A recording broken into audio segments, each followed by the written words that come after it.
ನಾನೀಗ hide and seek ಬಿಸ್ಕೆಟಿಂದ cake ಮಾಡುವುದನ್ನು ತೋರಿಸುತ್ತೇನೆ.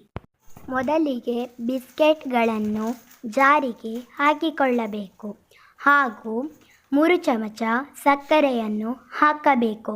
ನಂತರ ಅರ್ಧ ಕಪ್ ಹಾಲನ್ನು ಹಾಕಬೇಕು.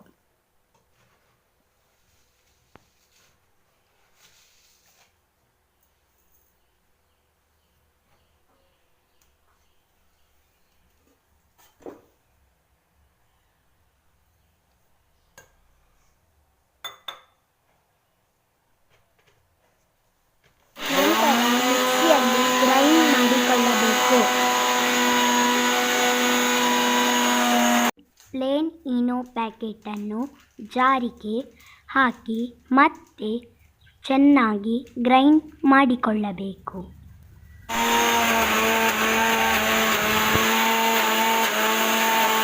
ನಂತರ ಎಣ್ಣೆ ಸವರಿದ ಪಾನಿಗೆ ಈ ಮಿಶ್ರಣವನ್ನು ಹಾಕಬೇಕು.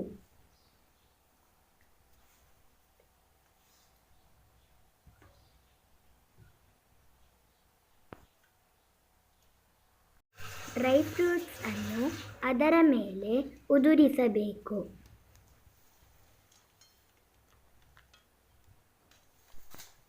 ಅರ್ಧ ಗಂಟೆ ಸಣ್ಣ ಉರಿಯಲ್ಲಿ ಬೇಯಲು ಬಿಡಬೇಕು. ಅರ್ಧ ಗಂಟೆಯ ನಂತರ ನಮ್ಮ ಕೇಕ್ ರೆಡಿಯಾಗಿದೆ.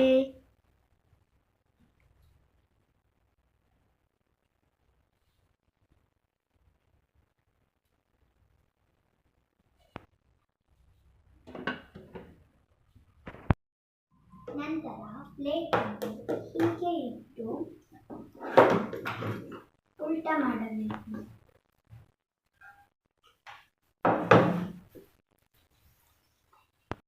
ಈಗ ಕೇಕ್ ರೆಡಿಯಾಗಿದೆ.